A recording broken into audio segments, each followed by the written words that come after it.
Setelah melahirkan 9 anak, susu naga betina begitu banyak hingga tidak bisa habis diminum. Untuk meredakan rasa sakitnya dan menghindari pemborosan, ia mengadakan pesta susu selama sebulan di Istana Naga. Namun, ia tetap tidak dapat menyelesaikan masalahnya. Tiba-tiba, Ibu Naga mendapat ide. Ia segera meninggalkan Istana Naga untuk menangkap bayi manusia di desa. Ia ingin mencoba apakah itu bisa menyelesaikan rasa sakitnya. Namun, begitu ia muncul ke permukaan, ia pingsan karena rasa sakit yang tak tertahankan. Saat itu, kakek Ding yang lajang selama 30 tahun berada di dekat situ. Melihat Ibu Naga yang berwajah manusia dan berbadan naga masih terlihat menarik, ia langsung membawanya pulang dan menikahinya. Dengan nafsu makannya yang besar, ia membantu Ibu Naga meredakan rasa sakitnya. Ketika Ibu Naga sadar, ia mempertimbangkan kemampuan kakek Ding, lalu memutuskan untuk berubah menjadi manusia dan hidup bersamanya. Sebulan kemudian, perut Ibu Naga membesar. Anehnya, kali ini ia tidak merasakan sakit lagi. Saat ia hendak memberitahu kakek Ding, ia mendapati kakek Ding telah kurus kering dan meninggal. Begitulah, setahun kemudian, pada hari kedua bulan kedua, aku lahir. Namun, saat lahir, tubuhku penuh dengan tanda lahir hitam. Dan pada malam aku lahir, banyak bayangan hitam mengepung rumah kami. Dari kegelapan, terdengar suara, anak naga adalah tonik yang hebat. Memakannya akan membuat kita terlahir kembali. Serang, mendengar itu, ibuku marah besar. Siapapun yang berani menyentuh anakku, akan kubunuh seluruh keluarganya. Seketika, semua makhluk di luar lari tunggang langgang. Tak berani tinggal sedetik pun. Karena sisik nagaku menakutkan, anak-anak di desa memanggilku monster dan mengucilkanku. Tapi ibuku tidak jijik padaku. Setiap hari ia menggosok tubuhku dengan campuran abu dupa dan cinnabar. Setelah aku dewasa, aku sering bertanya pada ibuku, mengapa tubuhku bersisik naga? Apakah aku monster? Ibuku berkata aku adalah anak naga, terlahir luar biasa. Seorang jenius dalam kultivasi. Pada usia 10 tahun, sisik nagaku menghilang. Ibuku mulai mengajariku kemampuannya. Sejak saat itu, ia meracik ramuan khusus untuk mencuci mataku dan membuka mata batinku. Tiba-tiba aku berumur 18 tahun. Tapi ibuku menua dengan sangat cepat. Dalam beberapa tahun, rambut hitamnya berubah menjadi putih. Hingga hari Jingze, ibuku tiba-tiba jatuh sakit. Saat-saat terakhirnya, ia memanggilku ke samping tempat tidurnya dan berkata, "Xiao Dingding, setelah aku pergi, jangan berkabung. Dan jangan minta orang lain mengangkut peti matiku. Siapkan peti mati kayu willow berukuran 9 kaki 9 inci. Akan ada orang yang datang untuk mengurusku. Dan jangan kubur aku di tanah. Aku berasal dari air. Kembalikan aku ke air. Kubur aku di Sungai Kuning. Juga, ibu meninggalkan sesuatu untukmu di Yanjing. 3 tahun kemudian, pada hari Long Taitu, kau harus mengambil apa yang menjadi milikmu. Karena kau adalah anak naga, banyak makhluk di dunia ini ingin memakanmu. Tapi ibu sudah mengatur semuanya. Akan ada orang yang menjemputmu. Sebelum orang itu datang, jangan pergi dari sini." Lalu ia menggigit telapak tanganku, dan memberitahuku namanya Jiang Yuji. Setelah itu, ia meninggal. Aku menangis keras. Ibuku tiada. Sejak saat itu, aku tidak punya keluarga di dunia ini. Aku mempersiapkan pemakaman ibuku sesuai wasiatnya, memasukkannya ke dalam peti mati kayu willow berukuran 9 kaki 9 inci. Malam itu juga, ratusan hantu datang ke rumahku. Baru saat itulah aku tahu, ternyata yang menggotong peti mati ibuku adalah para hantu. Ratusan hantu itu membawa peti mati ibuku ke tepi Sungai Kuning. Tetapi saat peti mati itu ditenggelamkan ke Sungai Kuning, aku melihat 9 jiao raksasa mengapung di permukaan air. Mereka menggendong peti mati itu melawan arus. Dan dalam sekejap mata menghilang. Malam berikutnya setelah ibuku meninggal, seorang pria berambut pirang menerobos masuk ke rumahku. Dia bilang ingin meminjam 1 lenganku dan 1 pahaku, dan akan mengembalikannya 3 tahun kemudian. Aku langsung marah dan berkelahi dengannya. Akhirnya aku membunuhnya, dan pria itu berubah menjadi musang kuning. Tak lama kemudian, seseorang masuk dan bilang ingin meminjam kepalaku. Dan orang ini ternyata adalah landak jadi-jadian. Malam itu sangat tidak tenang. Terus-menerus ada makhluk yang menerobos masuk, dan tidak ada satupun yang normal. Untungnya, aku punya ilmu yang diajarkan ibuku untuk melindungi diri.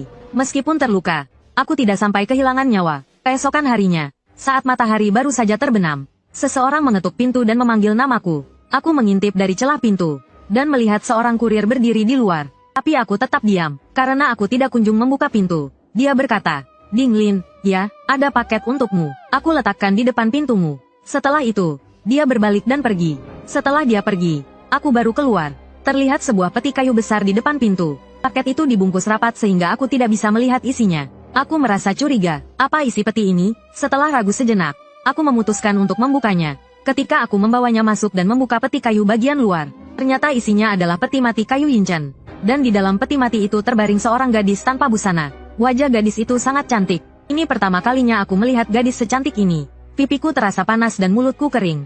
Untuk memastikan apakah dia hidup atau mati, Aku mengulurkan tangan untuk memeriksa detak jantungnya. Tetapi saat tanganku berjarak 0,0 meter dari dadanya, mata gadis itu tiba-tiba terbuka dan menatapku. Aku langsung merasa canggung. Tanganku tertahan di udara, tidak bisa ditarik maupun dijatuhkan. Saat aku hendak menjelaskan, gadis itu tiba-tiba mengangkat kedua lengannya dan menarikku ke dalam peti mati.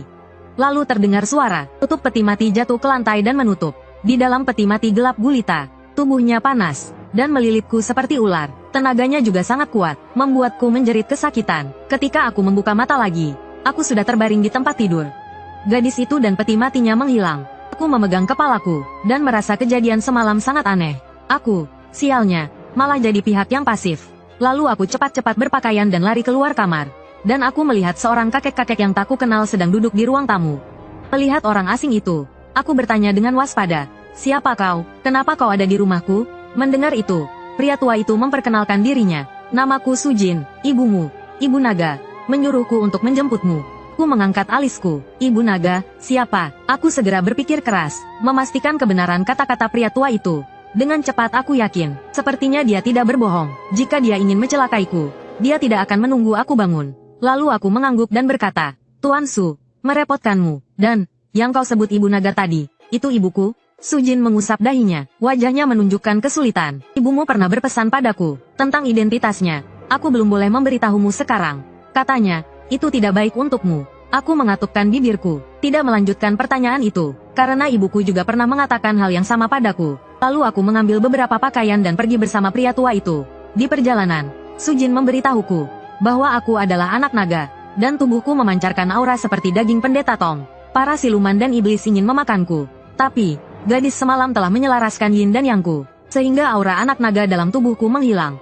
Kedepannya, para siluman dan iblis tidak akan merasakan aura itu. Dan aku tidak perlu khawatir terus-menerus diburu. Aku percaya kata-kata Sujin. Jadi, gadis itu datang untuk membantuku. Aku berhutang budi padanya. Tapi, tak lama setelah aku dan Sujin meninggalkan desa, sesosok menghalangi jalan kami. Lalu, suara dingin terdengar. "Orang tua, kau boleh pergi. Tinggalkan anak naga itu." Mendengar itu, Sujin tersenyum angkuh. Tanpa basa-basi, sosoknya melesat dan menghilang dari sisiku. Aku ingin melihat pertarungan mereka, tapi mereka sudah berada di kegelapan. Tidak terlihat sosok apapun, hanya terdengar suara gemuruh seperti petir. 2,5 menit kemudian, aku mendengar pria itu menjerit nyeri dan kesakitan. Jelas dia telah dikalahkan. Sujin berjalan ke arahku dengan tangan di belakang punggung dan tersenyum. Dia bahkan dengan gaya mengibaskan rambut panjangnya. Saat dia sampai di depanku, aku tak tahan bertanya, "Bukankah kau bilang makhluk itu tidak bisa mencium auraku?" Dia tersenyum dan berkata, "Orang itu sudah menunggu di sini sejak tadi. Jangan khawatir, hal seperti ini tidak akan terjadi lagi." Di perjalanan selanjutnya, Sujin pergi sendirian belasan kali. Setiap kali dia pergi, terdengar jeritan dari kegelapan. Meskipun dia tidak mengatakan sepatah kata pun padaku, aku tahu, dia pergi untuk melawan makhluk-makhluk yang mengincarku. Musuh yang begitu kuat, tanpa perlindungan Sujin, aku tidak akan bisa pergi dan bertahan hidup. 2 hari kemudian, Sujin membawaku ke kota Longjiang. Katanya, di bawah kota Longjiang ada nadi naga. Berkultivasi di sini, bisa menyerap kekuatan nadi naga, membantu saya mempercepat kultivasi. Tak lama kemudian, kami tiba di sudut terpencil. Ada sebuah rumah tua di sana. Setelah masuk, saya melihat-lihat sekeliling. Tiba-tiba saya menyadari sesuatu. Dari segi Feng Shui, rumah ini adalah tempat yang sangat baik. Tiba-tiba saya teringat perkataan Sujin sebelumnya. Lalu bertanya, "Paman Su, apakah nadi naga ada di bawah rumah ini?" Sujin mengangguk lalu menggeleng. "Kultivasimu terlalu rendah. Kamu tidak akan mampu menahan seluruh nadi naga. Di bawah rumah ini hanya ada satu cabang kecil dari nadi naga. Ketika kamu cukup kuat, barulah kamu bisa mencari seluruh nadi naga." Saya mengangguk dengan tegas. Meskipun hanya cabang kecil dari nadi naga, itu sudah cukup untukku saat ini. Tiba-tiba Sujin menjadi serius. Dia memperingatkan saya dengan sungguh-sungguh. "Mulai sekarang, kamu akan tinggal di sini. Selama itu, kamu tidak boleh mengungkapkan identitas dan asal-usulmu yang sebenarnya. Kamu juga tidak boleh berbicara kepada siapapun tentang ibumu. Jika tidak, itu akan membawamu pada bencana besar. Dan juga, jangan kembali ke desa sebelum kultivasimu berhasil. Kalau tidak, makhluk-makhluk itu akan mendatangimu lagi." Saya mengangguk, menunjukkan bahwa saya mengingatnya. Lagi pula, saya pasti tidak akan melakukan hal yang dilarang. Kemudian Sujin menarik napas dan berkata, "Semua yang perlu kukatakan sudah kukatakan. Aku harus pergi. Kuserahkan tempat ini padamu. Paman Su, apakah kau akan pergi secepat ini? Kapan kita bisa bertemu lagi?" Saya bertanya padanya. Mendengar itu, Sujin memberiku senyum ambigu. "Kau tidak rela aku pergi? Tapi aku tidak tertarik pada anak laki-laki." Setelah mengatakan itu, dia berjalan keluar. Sambil berjalan, Dia berkata sambil tertawa. Kita akan bertemu lagi jika sudah takdirnya. Namun, ketika sampai di pintu, dia berhenti. Dia berbalik dan berkata sambil tersenyum padaku. Dinglin, kota ini tidak seperti desa. Kau harus mencari cara untuk menghasilkan uang dan bertahan hidup. Jangan sampai kelaparan di sini. Mendengar itu, aku buru-buru memanggilnya untuk memberiku sedikit uang. Lagi pula, aku sekarang punya kurang dari 1000 yuan di sakuku. Bagaimana aku bisa hidup dengan uang sekecil ini? Tapi Sujin berpura-pura tidak mendengar perkataanku. Dia langsung menghilang. Saya mulai memikirkan cara menghasilkan uang. Karena aku adalah anak naga, aku hanya bisa melakukan pekerjaan yang berhubungan dengan hal-hal gaib. Tapi aku belum terkenal. Siapa yang akan mempekerjakanku? Kupikir aku akan menunggu beberapa hari untuk membiasakan diri. Lalu aku akan mulai mencari pekerjaan. Tanpa diduga, di hari ketiga, seseorang mengetuk pintu. Pada saat yang sama, terdengar suara wanita dari luar. Permisi, apakah Master Ding ada di rumah? Saya direkomendasikan oleh Tuan Su. Saya ada urusan dan ingin meminta bantuan Anda. Mendengar itu, aku tersenyum. Untungnya Pasu masih punya hati nurani. Kalau tidak, aku terpaksa buka lapak ramal di kolong jembatan. Tapi saat aku melihat wanita itu, aku tertegun. Wanita ini terkena kutukan Yin Taosa. Kutukan Yin Taosa yang begitu kuat. Dia pasti berpacaran dengan beberapa pria sekaligus. Aku mengangguk padanya, membuka pintu, dan berkata, "Saya Dinglin." Gadis itu mengulurkan tangannya dan berkata, "Halo, Master Ding, nama saya Yang Mengyun, Pasu yang menyuruh saya kemari." Aku menjabat tangannya, sekilas ekspresi aneh melintas di mataku. "Nona Yang, silakan masuk." Setelah masuk ke dalam, Yang Mengyun menatapku dari atas sampai bawah. Tatapannya dipenuhi hasrat dan gairah. Aura nafsu di tubuhnya semakin kuat. Tapi tatapan seperti itu tak mempanku. Aku berdeham, "Nona Yang, ceritakan masalahmu." Mendengar itu, Yang Mengyun menundukkan kepalanya. Dia memainkan jari-jarinya, pipinya tiba-tiba memerah dan berkata, "Begini, akhir-akhir ini aku selalu mimpi seperti itu. Disiksa dalam mimpi. Aku menderita sekaligus menikmatinya. Aku tetap tenang. Dalam hati, aku mencibir. Dengan kutukan Yin Taosa sekuat itu, wajar saja dia bermimpi seperti itu. Yang kau anggap mimpi, belum tentu mimpi." Dia lalu mengangkat kepalanya dan menatapku, melanjutkan, "Mimpi seperti ini sudah berlangsung selama setengah bulan. Awalnya aku tidak merasa ada yang salah. Setelah sekitar 3 hari, aku tiba-tiba merasa lemas saat bangun tidur. Seluruh tubuhku tak bertenaga. Aku harus minum obat untuk menjaga staminaku. Lalu, gejalanya semakin parah. Aku merasa lelah setiap hari. Seperti mau mati saja." Aku mengerutkan kening. Asteris energi Yinmu sudah terkuras. Wajar saja lelah. Asteris masih hidup saja sudah untung. Asteris. Tentu saja aku tidak akan mengatakan apa yang kupikirkan. Aku melanjutkan bertanya, "Ada gejala lain?" Yang Mengyun mengangguk. Tiba-tiba dia membuka kancing bajunya dan memperlihatkan perutnya. Sambil menangis dia berkata, "Master, lihatlah." Aku menatap perut Yang Mengyun. Pupil mataku menyusut. Ada bisul di perut Yang Mengyun. Bisul itu sebesar kepalan tangan. Bisul itu hitam pekat dan bentuknya sangat aneh. Seperti mata yang berdiri tegap. Aku menatap bisul itu. Dengan mata spiritualku, aku melihat aura hitam keluar dari tempat itu. Melihat kondisi ini, aku semakin yakin dengan dugaanku. Dan aku sudah tahu akar masalahnya. Tiba-tiba Yang Mengyun menangis terseduh-seduh. "Master, tolong selamatkan aku. Kalau begini terus, aku akan mati." Aku mengangguk dan berkata, "Masalahmu tidak rumit. Apakah aku bisa menyelamatkanmu tergantung pada kerjasamamu." Mendengar itu, Yang Mengyun sangat gembira. Kepalanya mengangguk-angguk seperti ayam mematuk beras. "Aku pasti akan bekerja sama. Apapun yang kau minta, akan kulakukan." Aku merenung sejenak, lalu berkata, "Dengan kerjasama penuh darimu, aku bisa menangani masalahmu dengan biaya 10.000 yuan. Yang Mengyun tertegun, "Master Ding, biayamu terlalu murah. Sebelumnya, aku menemui master lain dan biayanya 30.000. Aku langsung berkeringat dingin. Aku mematok harga terlalu rendah. Aku tidak boleh membuat kesalahan ini lagi." Yang Mengyun ingin mentransfer uang lewat ponsel, tapi kutolak. Ponselku yang jadul tidak punya fitur itu. Jadi, aku memintanya untuk membawa uang tunai nanti. Melihat ada uang, semangatku meningkat. Aku tersenyum dan berkata, "Bukalah celanamu dan biarkan aku melihatnya." Mendengar kata-kataku, wajah Yang Mengyun langsung memerah. Lalu, dia perlahan membuka celananya. Aku meliriknya dengan wajah serius dan berkata, "Berbaringlah di lantai, rentangkan kakimu." Wajahnya semakin memerah. Dengan malu-malu, dia melakukan apa yang kukatakan. Lalu, dia perlahan menutup matanya. Aku melihatnya dengan alis berkerut. "Nona Yang, bagian itu sudah membusuk. Kau tidak akan bisa menjadi seorang ibu lagi." Yang Mengyun tiba-tiba membuka matanya dan berkata dengan cemas, "Master Ding, aku masih muda dan belum pernah menjadi ibu. Bisakah kau membantuku agar aku tidak kehilangan kemampuan ini?" Sambil berlinang air mata, dia mengerti bahwa yang akan kulakukan bukanlah seperti yang dia pikirkan. Dia merasa malu dan kesal. Dengan wajah datar, aku berkata padanya, "Ini semua salahmu sendiri. Sekarang, bahkan dewa pun tidak bisa menyelamatkanmu." Lihatlah sendiri. Setelah mengatakan itu, aku mengambil cermin Bagua dan membaca mantra. Lalu, kuarahkan ke Yang Mengyun. Dia mendongak dan melihat dengan sangat ketakutan. Pantas saja aku merasa tubuhku berbau aneh. Bagaimana bisa membusuk seperti ini? Sambil menggerus cinnabar, aku bertanya, ceritakan padaku, kau punya berapa pacar sekaligus? Yang Mengyun tersipu. Dia bergumam pelan. Lilima. Mendengar itu, aku terdiam. Setelah cinnabar selesai digerus, aku mendongak menatap Yang Mengyun. Ada janin hantu di dalam perutmu. Kurang dari sebulan, dia akan sepenuhnya matang. Kau beruntung bertemu denganku. Kalau tidak, tunggu saja sampai janin hantu itu matang dan memakanmu. Sambil berkata begitu, aku mengambil kuas jimat dan mencelupkannya ke dalam cinnabar. Lalu, aku meletakkan tangan kiriku di perut bagian bawah Yang Mengyun dan berkata dengan suara rendah. Sekarang aku akan menggugurkan janin hantu itu. Mungkin akan sedikit sakit. Kau harus menahannya. Tanpa menunggu jawabannya, kuas jimatku dengan cepat bergerak di perutnya.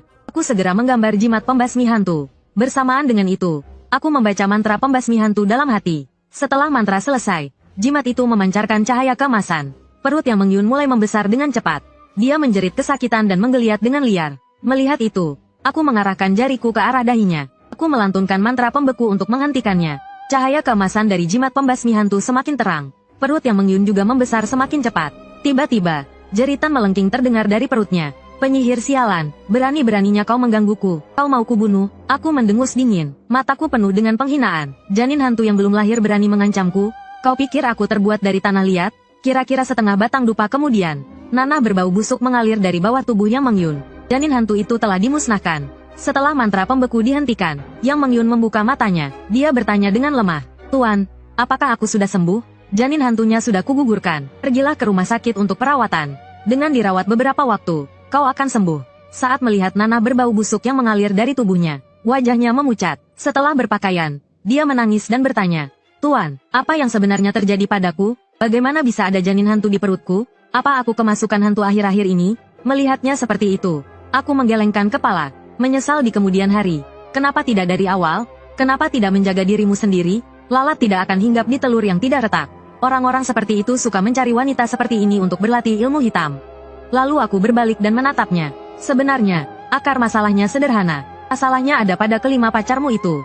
Karena mereka bukan manusia. Mendengar itu, Yang Mengyun tidak tahan lagi dengan keterkejutan ini. Matanya terbalik dan dia pingsan ketakutan. Tapi urusannya belum selesai. Bagaimana dia bisa pingsan? Maka aku segera membangunkannya. Sekarang bukan waktunya untuk pingsan. Katakan di mana mereka. Jika mereka tidak dimusnahkan, mereka akan mendatangimu lagi. Mendengar ini, dia semakin takut. Aku tidak tahu di mana mereka. Kami biasanya berkomunikasi lewat ponsel. Aku menatapnya dengan curiga. Apa kalian tidak pernah bertemu? Kalau begitu, aturlah pertemuan dengan mereka. Dan jangan sampai ada yang terlewat. Jika satu saja lolos, kau yang akan celaka. Karena nyawanya terancam. Yang Mengyun tidak berani ceroboh. Dia buru-buru mengeluarkan ponselnya dan menghubungi mereka. Layaknya orang yang berpengalaman. Tak lama kemudian dia berhasil mengatur pertemuan dengan kelima orang itu di waktu yang berbeda. Lalu aku dan Yang Mengyun berpisah. Dia pergi mengambil uang untukku. Aku kembali ke kamar untuk menggambar jimat. 1 jam kemudian, aku telah menggambar 20 jimat kuning. Saat aku keluar dari kamar, Yang Mengyun sudah kembali dengan uangnya. Setelah uang di tangan, aku merasa lebih percaya diri. Aku mengajak Yang Mengyun untuk membasmi hantu. Pria pertama yang dia janji temui ada di restoran Misiput. Kami menunggu sekitar 10 menit dan pria itu muncul. Saat itu, aku memakai jimat penyembunyi aura, dan aku duduk di meja lain. Pria itu tidak bisa merasakan auraku. Yang Mengyun, sesuai dengan instruksiku sebelumnya, membawa pria itu pergi dari sana, dan aku diam-diam mengikutinya. Saat sampai di tempat yang sepi, aku langsung mempercepat langkah dan sampai di sisi Yang Mengyun. Pria itu terkejut. Dia menatap Yang Mengyun dengan bingung. Yunyun, ada apa? Siapa dia? Siapa dia? Yang Mengyun tidak berani bicara. Dia langsung bersembunyi di belakangku dan tidak berani keluar. Lalu aku mengeluarkan daun willow dan membuka mata batin Yang Mengyun, agar dia bisa melihat pria itu sebenarnya apa. Dia mendongak untuk melihat pacarnya. Setelah linglung sejenak, dia menutupi matanya dan berteriak histeris. Pria lembut dan sopan yang dia lihat telah menghilang. Yang ada di hadapannya adalah mayat pria, yang membusuk dan berbau busuk. Mayat pria ini entah sudah berapa lama meninggal. Di antara daging busuknya, ada belatung putih yang menggeliat. Mungkin teringat masa lalunya dengan pria itu. Perutnya tiba-tiba mual. Dia berjongkok dan muntah-muntah. Melihat reaksi Yang Mengyun, aku mencebikkan bibir. Ini akibat dari perbuatannya sendiri. Di mata batinku, mayat pria ini tentu saja tidak bisa menyembunyikan wujud aslinya dariku. Mayat pria ini setelah meninggal, dendamnya tidak hilang. Dia masih memiliki sedikit kesadaran. Jadi, inilah wujudnya sekarang. Tapi kekuatannya sangat rendah. bahkan tidak bisa disebut Jiangxi. Bagiku, aku bisa menghabisinya dengan sekali tebas. Lalu aku melepas jimat penyembunyi aura. Mayat pria itu merasakan auraku, dan langsung kabur. Melihat itu, aku buru-buru mengeluarkan seutas tali merah dari saku dan melilitkannya di jariku. Lalu aku membentuk segel tiangang dan membaca mantra. Saat kata terakhir mantraku terucap, aku melemparkan tali merah di tanganku dengan kuat. Ujung tali merah lainnya terikat dengan koin 5 kaisar. Didorong oleh mantraku, koin 5 kaisar dan tali merah berubah menjadi cahaya pelangi yang dengan cepat mengejar mayat pria itu. Hampir seketika, tali merah itu melilit mayat pria itu. Aku menarik ujung tali merah dengan kuat. Mayat pria itu berteriak kesakitan sambil ditarik dan terlebang kembali ke arahku. Dan jatuh ke tanah di depanku. Aku mendengus dingin, dan mengambil jimat kayu, lalu menusukkannya. Jimat itu menembus dahi mayat pria itu. Mayat pria itu kemudian mengeluarkan jeritan memilukan, dan tubuhnya dengan cepat berubah menjadi nanah dan menghilang sepenuhnya. Aku melirik Yang Mengyun dan berjalan ke depan sambil berkata, "Jangan buang waktu, cepat ke tempat berikutnya. Malam ini kita harus menghabisi 4 mayat yang tersisa." Aksinya selanjutnya berjalan lancar. Sebelum fajar, kelima mayat itu telah kuhabisi. Saat berpisah, Yang Mengyun menangis dan bersujud untuk berterima kasih padaku. Dia bilang dia pasti akan berubah dan menjaga dirinya sendiri di masa depan. Sesampainya di rumah, aku mandi. Kukira masalahnya sudah selesai dan aku bisa tidur nyenyak. Tapi tak lama setelah tertidur, aku bermimpi. Dalam mimpi, ada anak kecil memanjat ke tempat tidurku. Dia menyeringai ke arahku, menyeramkan. Tepat saat dia mengulurkan tangan untuk mencabut jantungku, aku terbangun. Aku melompat dari tempat tidur, dan melihat sekeliling ruangan, tetapi tidak menemukan apapun. Tiba-tiba, aku merasakan sesuatu dan melihat ke dadaku. Wajahku langsung berubah pucat. Ada bekas telapak tangan hitam pekat di dadaku. Bekas telapak tangan itu kecil, jelas milik seorang anak kecil. Aku mengerutkan keningku, menatap bekas telapak tangan itu. Apa benar ada sesuatu yang memanjat ke tempat tidurku tadi? Jika aku tidak tiba-tiba terbangun, bukankah jantungku akan dicabutnya? Aku berpikir sejenak, lalu meletakkan tanganku di atas bekas telapak tangan itu. Aku membaca mantra pengusir setan dalam hati. Saat aku membaca mantra, cahaya keemasan dari telapak tanganku segera menyelimuti bekas telapak tangan hitam itu. Tak lama kemudian, energi hitam keluar dari sela-sela jariku. Ketika aku melepaskan tanganku, bekas telapak tangan itu telah menghilang. Setelah berpikir sejenak, aku mulai mengerti. Aku kira-kira tahu dari mana asal hantu kecil itu. Kemarin, saat membantu Yang Mengyun, ada sesuatu yang kulewatkan. Janin hantu di perutnya mungkin tidak sesederhana itu. Janin hantu itu mungkin bukan dari salah satu pacarnya. Mungkin seseorang sengaja memasukkannya ke dalam perutnya. Karena aku telah mengusir janin hantu itu. Hantu kecil tadi datang untuk membalasku. Tujuannya adalah untuk membalas dendam padaku. Aku mendengus dingin. Niat membunuh melintas di mataku. Hantu kecil tadi pasti dipelihara dengan metode rahasia khusus. Kalau tidak, mustahil baginya untuk menghindari pendeteksianku. Lalu aku menelepon Yang Mengyun. Setelah tahu dia di rumah sakit, aku memintanya untuk menunggu dan tidak pergi kemana-mana sampai aku tiba. Ketika aku sampai di rumah sakit, Yang Mengyun baru saja turun dari meja operasi. Wajahnya pucat pasi. Dia tampak sekarat, seperti orang yang berbeda. Melihatku, dia menangis dan bertanya, "Apakah masih ada masalah?" Dengan wajah serius, aku berkata, "Masalahmu belum selesai. Yang menyakitimu bukan hanya arwah-arwah itu. Tapi kau tidak perlu terlalu khawatir. Karena aku sudah dibayar, aku pasti akan menyelesaikan masalahmu." Mendengar itu, Yang Mengyun menghela nafas lega. "Tuan, katakan padaku, apa yang harus kulakukan selanjutnya untuk membantumu?" Aku berpikir sejenak, lalu memintanya untuk memikirkan, apakah dia punya musuh bebuyutan. Dia berpikir sejenak, lalu berbisik, mengatakan bahwa 6 bulan lalu dia berselisih dengan mantan rekan kerjanya bernama Zuoling. Alasannya, saat itu Zuoling akan menikah dengan tunangannya, tetapi Yang Mengyun merebutnya. Akibatnya, mereka berdua putus.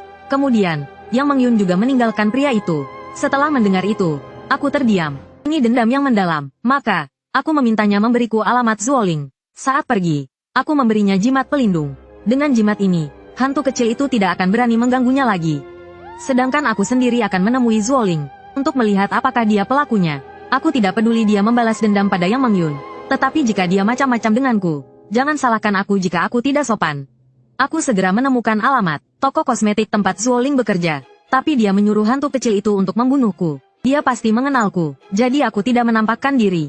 Aku bersembunyi di kegelapan dan menggunakan mata langit untuk mengamatinya. Saat itulah aku menemukan sesuatu yang aneh. Ada aura hantu yang keluar dari kepalanya. Auranya sama dengan hantu kecil yang datang ke rumahku. Sama juga dengan aura janin hantu Yang Mengyun. Jadi, kedua hantu kecil itu adalah ulah Zuoling. Aku menunggu sampai malam tiba. Baru Zuoling keluar dari toko. Dia tampak terburu-buru, langkahnya cepat. Ketika aku mengikutinya ke tempat yang sepi, aku mempercepat langkahku dan menghalangi jalannya. "Zuoling, Kenapa kau mengirim hantu kecil untuk membunuhku? Aku hanya melakukan tugasku sebagai seorang penyihir. Zuoling tampak panik saat pertama kali melihatku. Tapi tak lama kemudian dia menatapku dengan penuh kebencian dan berteriak. Yang Mengyun pantas mati. Kenapa kau membantunya? Apa kau sudah tidak punya hati nurani? Penyihir sialan. Aku menurunkan kelopak mataku dan berkata dengan tenang. Aku hanya menangani urusan dunia gaib. Aku tidak ikut campur dalam urusan pribadi kalian. Yang Mengyun telah menemukanku dan membayar jasaku. Tentu saja aku membantunya. Mendengar itu, aura hantu di tubuhnya semakin kuat. Kalau kau ingin mati, kan ku bantu. Dia berkata sambil menarik sebuah token dari tasnya. Melihat token di tangan Zuoling, wajahku berubah dan aku berteriak dalam hati. Itu token hantu tulang putih. Token hantu tulang putih adalah benda sihir yang sangat jahat. Digunakan untuk menangkap dan memelihara hantu. Cara pembuatannya sangat kejam dan mengerikan. Terbuat dari tulang bayi yang baru berusia 1 tahun. Dan harus diletakkan di altar.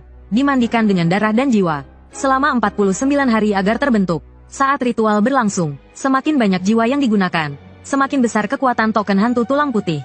Dan semakin kuat hantu jahat yang dipelihara. Zuoling memiliki token hantu tulang putih. Ini membuatku terkejut. Lagi pula, dengan kekuatan Zuoling, dia tidak mungkin memiliki benda jahat seperti itu. Aku langsung menyadari satu hal. Ada seorang ahli sihir jahat yang kuat di balik Zuoling. Dan benda itu pasti diberikan olehnya. Saat ini, Zuoling memegang token hantu tulang putih. Dengan ekspresi ganas di wajahnya. Lalu dia membaca mantra dan mengayunkan token hantu tulang putih. Tiba-tiba, aura hantu hitam pekat keluar dari token hantu tulang putih. Di dalam aura itu, ada hantu laki-laki yang tampak ganas. Hantu laki-laki itu mengaum ke arahku, dan berubah menjadi seberkas cahaya, menerjangku dengan cepat. Dia membuka mulutnya, hendak menggigit leherku. Melihat itu, aku segera memegang cermin Bagua, lalu aku mengarahkannya ke hantu jahat itu dan seberkas cahaya keemasan langsung mengenainya. Hantu jahat itu menjerit kesakitan, tubuhnya berasap putih. Separuh tubuhnya langsung hancur. Lalu aku mengarahkan cermin Bagua lagi padanya, dan menghancurkan sisa tubuhnya. Wajah Zuoling berubah drastis. Hanya ada satu hantu jahat di kartu hantu putihnya. Sekarang setelah kukalahkan, mana dia berani melawanku lagi? Tapi saat aku hendak menangkap Zuoling, tiba-tiba sesosok terbang cepat ke arahku. Sambil berteriak, pergi kau, jangan sakiti ibuku. Aku menatap sosok yang menerjangku dengan mata menyipit. Tatapanku berubah dingin. Hantu kecil ini bukan yang merangkak ke rumahku, melainkan seorang gadis kecil berusia 8 atau 9 tahun. Dia merentangkan tangannya, melindungi Zuoling di belakangnya, dan berkata dengan cemas. Ibu, cepat lari, biar Hua-Hua hentikan orang jahat ini. Mendengar itu, Zuoling menatapku, matanya penuh dengan senyum jahat. Dia langsung berlari untuk kabur. Tapi bagaimana mungkin aku membiarkannya lolos? Aku segera melancarkan mantra pembeku agar dia tidak bisa bergerak. Lalu aku menatap hantu kecil itu dan berkata dengan sungguh-sungguh. Adik kecil, dia bukan ibumu. Dia mengendalikanmu dengan ilmu hitam, membuatmu melakukan hal-hal jahat untuknya, sehingga kau tak bisa bereinkarnasi. Tapi Hua-Hua menutup telinganya dan berteriak keras, dan matanya mulai memerah. Kaulah orang jahat yang ingin menyakiti ibuku. Aku akan melawanmu. Dia pun menerjangku. Melihat itu, aku menggelengkan kepala. Sepertinya hantu kecil ini benar-benar tertipu. Berbicara dengannya percuma saja. Aku pun tak ragu lagi. Aku mengayunkan tanganku, mengeluarkan tali merah, dan langsung mengikatnya dengan erat. Hua-Hua jatuh ke tanah, meronta-ronta sambil menjerit. Jeritannya yang melengking terdengar menyeramkan di tengah malam. Setelah beberapa saat, aku melihat ke arah tertentu. Ada anak kecil lain berlari ke arah kami. Sama seperti Hua-Hua, dia juga hantu kecil, tapi dia tertarik oleh jeritan Hua-Hua. Saat melihat hantu kecil itu, aku mendengus dingin, karena aura hantu kecil ini adalah yang datang ke rumahku untuk mencabut jantungku. Meskipun dia lebih kecil dari Hua-Hua, aura hantunya jauh lebih kuat. Bahkan ada lapisan cahaya darah pekat di sekujur tubuhnya. Cahaya darah itu berasal dari orang-orang yang telah dia sakiti. Setiap kali dia menyakiti seseorang, akan ada cahaya darah yang menempel padanya. Pantas saja dia bisa berkeliaran di siang hari, dan bisa menghindari pendeteksianku. Ternyata dia memang luar biasa. Sebaliknya, Hua-Hua tidak memiliki cahaya darah sama sekali. Artinya dia belum pernah membunuh orang. Hantu kecil itu meraung ke arahku. Dia menggeram, penyihir sialan, aku akan memakanmu hidup-hidup. Hantu kecil itu menyeringai ke arahku, lalu berjalan perlahan ke arahku dengan tubuh berlumuran darah. Melihat hantu kecil itu, mataku penuh dengan niat membunuh. Makhluk ini tidak boleh tetap hidup di dunia. Dia bahkan tak layak untuk bereinkarnasi. Saat dia berjarak 1 zang dariku, dia menjerit dan terbang ke udara, lalu menerjangku dengan cakar tajamnya. Dia seperti kucing liar, ganas dan buas. Saat dia sampai di depanku, aku dengan cepat menempelkan jimat pengusir hantu di dahinya. Hantu kecil itu langsung menjerit kesakitan dan jatuh ke tanah. Ia menatapku dengan tatapan penuh kebencian dan mengancam. Penyihir sialan, berani-beraninya kau membunuhku. Tuanku pasti tidak akan melepaskanmu. Seluruh keluargamu akan dibunuh oleh tuanku. Aku menatap hantu kecil itu dengan senyum dingin. Aku seorang pembudidaya Tao. Kalau aku takut dengan ancaman hantu kecil sepertimu, untuk apa aku berlatih Tao? Aku segera membentuk segel tangan, membaca mantra pembasmi hantu dalam hati, mengumpulkan kekuatan gaib untuk membasmi hantu. Saat mantra pembasmi hantu selesai kuucapkan, jimat pengusir hantu itu terbakar. Api jimat emas langsung membakar hantu kecil itu. Setelah hantu kecil itu menjerit melengking, tubuhnya meledak dan berubah menjadi abu.